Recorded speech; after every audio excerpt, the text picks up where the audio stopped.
The National Weather Service in Cleveland has issued a severe thunderstorm warning for Marion until 7 p.m. At 6:30 p.m., National Weather Service Doppler radar indicated a severe thunderstorm capable of producing quarter-size hail and damaging winds in excess of 60 miles an hour. This storm was located near Larue and moving east at 65 miles an hour.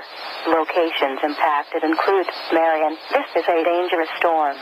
Seek shelter inside now and stay away from windows.